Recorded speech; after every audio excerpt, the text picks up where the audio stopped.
The Bureaucrat, a novel by Levi Sweeney, read by the author. Chapter 18, Long Weekend. Emergency meeting of the KC GOP Executive Board. Not on a Zoom call and not at the boardroom at the hotel in Bellevue. It was at a house, Travis Wood's house, in Woodinville. Everyone was there, including Thomas D. "Guys, things are bad," said Travis, suit coat off, hands in his pockets. He wasn't wearing his bright orange tie. It was the day before Thanksgiving. The other LD chairs were seated on sofas and armchairs, and others were standing. Thomas D. loitered in the back, leaning against the wall of a foyer. Steve German was conspicuously absent. "Well, how bad, Trav?" said a woman who had been chair of the platform committee. Trav looked up. "Really bad." It was a budget meeting. Money was running out. Debt was rising. The King County GOP was flat broke, almost bankrupt in every sense of the word. Thomas D. had been to many meetings of the KC GOP Executive Board. No budgets had ever been discussed. Suggestions about convening a formal finance committee, appointing or electing a treasurer, or even just keeping track of the money using QuickBooks, Thomas D.'s idea, were all met with a shrug, or laughed off, or met with silence. Nobody in the party wanted to talk about money, because there was no money. Thomas D. was checked out. He'd already submitted his resignation letter the morning after returning from the trip to Grays Harbor County. Trav didn't care about that right now. Thomas D. was neither a plus nor a minus right now. He was a temporary house guest. The meeting wrapped up at 1 p.m. A lot of shouting, mostly from Travis. The others were done. Really, really done. Especially the chair of the platform committee. "Watch out for that lady, Trav," thought Thomas D., as Trav put on a blue sweater vest. It went well with the khakis and loafers he was wearing. "She's been looking for a way to get payback ever since the last county convention. Yeah, watch out, buddy." Travis sloped over to Thomas D., who was in a dark suit and blue tie. It was his best, cleanest, newest suit, tailored, and with his best, shiniest shoes. He had his glasses on, also brand new, very clean. New, expensive haircut, too. Thomas even smelled really nice right now. Travis put a kind but firm hand on Thomas D.'s shoulder. "I'm gonna miss you, buddy." "Likewise, Mr. Chair," said Thomas. Travis sighed. "You gonna say it?" Thomas D. was confused. Genuinely. "Say what?" Travis grimaced. He put both hands on Thomas D.'s shoulders. "You know." Thomas said, "Travis?" Travis shook his head, removed his hands, and walked away. "We're getting audited by the PDC next year," said Trav. "Our records are zip. Our bank account is running a negative balance." Travis shook his head. "You're a numbers guy, right?" Thomas nodded. "Yeah, I am a professional statistician. I recently resigned from Macrozon. You know that." Travis stood in front of a large glass window. Travis Wood was rich and lonely. He'd been working in politics since 2008. It was the only occupation he cared about, and he was really, really bad at it. Travis was a lifelong bachelor. Politics was his life. Politics was his life. And it was killing him, like any addiction might kill anybody. Thomas D. thought, "Say nothing. Let him brood. He's your friend. He wants you to join his family for Thanksgiving, which is generous, but is it your place to give him the advice you would have given a year ago if only he would have listened? Should you give it now that he's on his way out, probably? Will he even stand for re-election as county chair, or resign before the reorganization meeting in December?" "I know what you're thinking," said Travis, not looking up. "I can guess anyway." "Then guess," thought Thomas D. He said nothing. "This man, your friend, is a failure." "What?" "No," said Thomas D. sternly. In that one singular moment, Thomas D. sounded exactly like his father. He walked across the room, taking big, long strides, as long as his short legs could move. "No, no, no, no." Trav had looked up a little, turned slightly, and was jolted in surprise when Thomas embraced him. "No," said Thomas D. He hugged Travis, tightly. Travis cautiously, carefully, slowly, hugged him back. They slowly came apart. Thomas D., one head shorter than Travis Wood, spoke. "Nobody is a failure. Not if they have... You have a family, Travis. Your parents, your brothers, that Ukrainian woman you introduced me to at the watch party. You have a family. I don't want your lifestyle, but Your family is not those jerks and F-ups on the board. Your family is that in that kitchen over there, on the other side of your big, wonderful, beautiful home, waiting for you to be done with this goddamn meeting.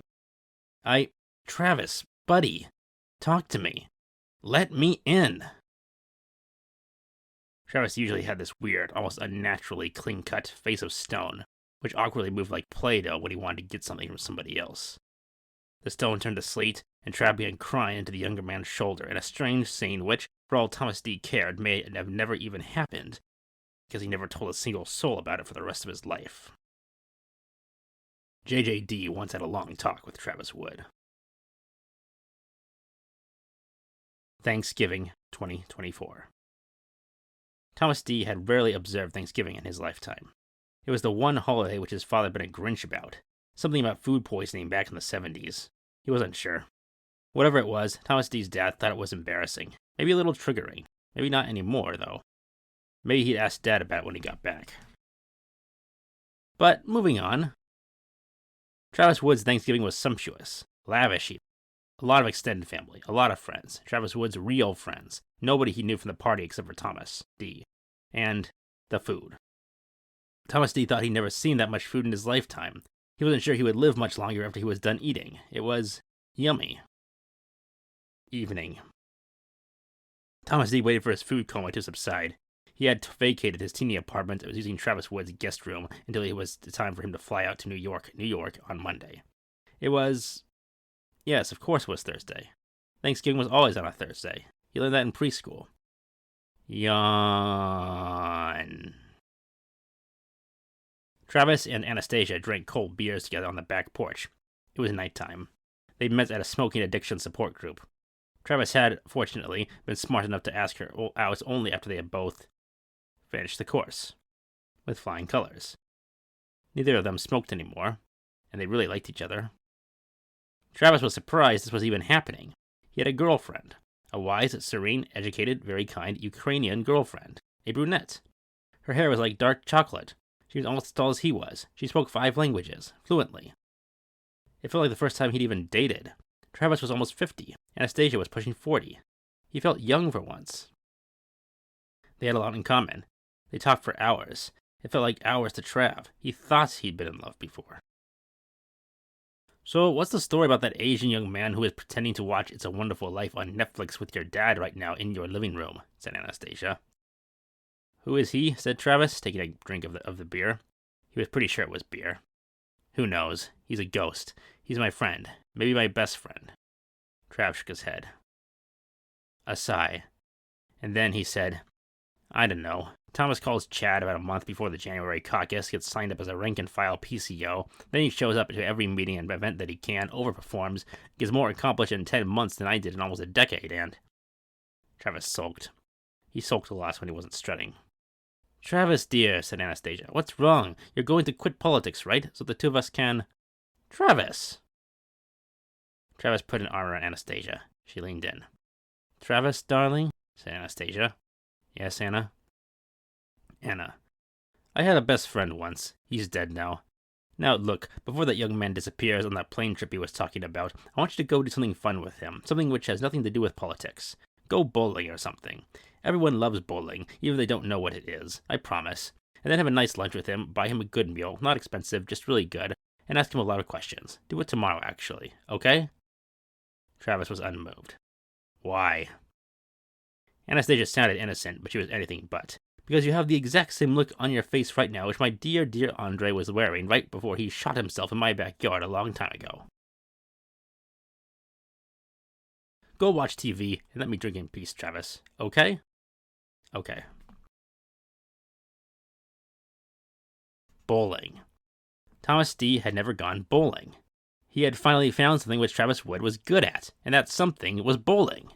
Strike again, said Travis. He'd been on a team back in college, actually. Lucky dog, said Thomas D., giving him a high five.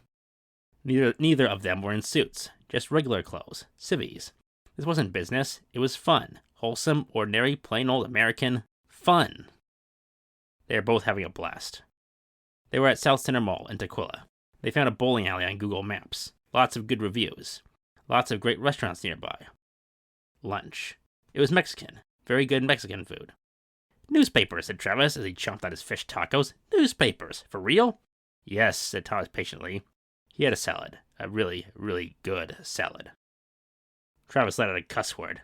Man, we are just sitting in that boardroom, arguing about how to do PR marketing. Your family owns a multinational media company? Dude, why did you blow me off whenever I wanted to take you out to coffee? Said Thomas D. evenly. Travis Wood said nothing. But then, okay, you know what? I deserve that, said Trav. Sure, lay it on me. You ask me questions now. I'm an open book. I now know everything about your life, so what do you want to know about mine? Anything. Nothing is off limits. Go. He finished eating his fish tacos. He ordered 2 helpings. They were really good. Thomas D. nodded. He was reading the room correctly. Not perfectly, but he did want to know one thing. How did you 2 meet? Said Thomas D.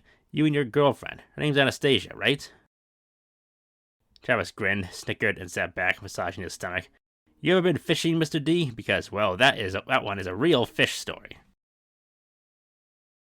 That is so gross, said Thomas D. as he and Travis Wood sat on the edge of the bed of Travis Wood's nice big red truck. They were in a parking lot outside of a random shopping center in South King County. Black Friday had a very low turnout this year. Lots of people not shopping for Christmas gifts. Travis sipped a Slurpee from 7-Eleven. He actually had his contacts in today. He looked really handsome with or without his smart people glasses.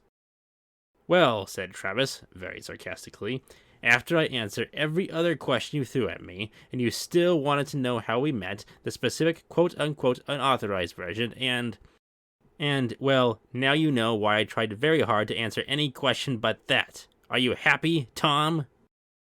Thomas laughed out loud. Tom? Well, has anyone ever given you a nickname, Tommaso? Any nickname?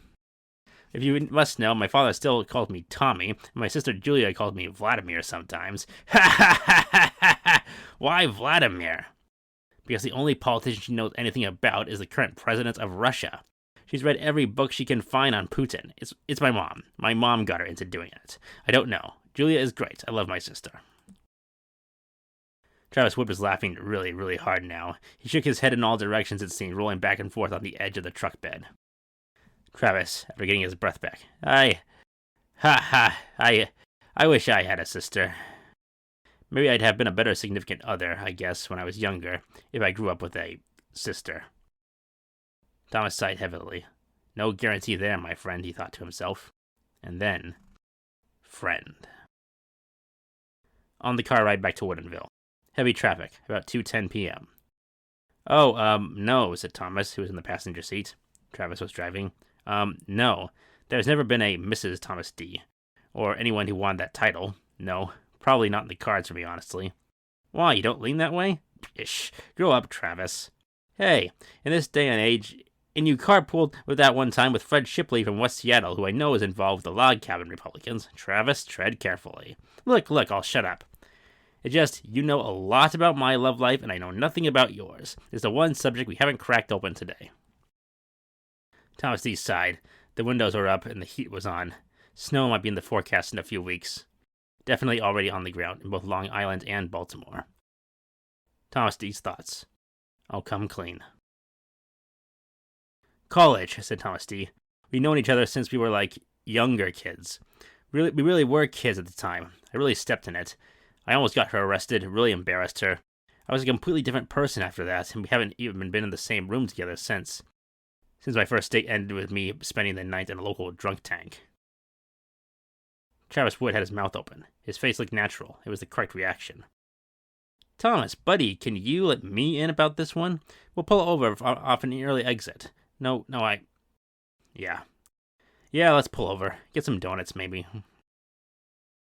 They got off the freeway, wound up at the Eastwards and Highlands, and had a store belonging to a local donut shop chain.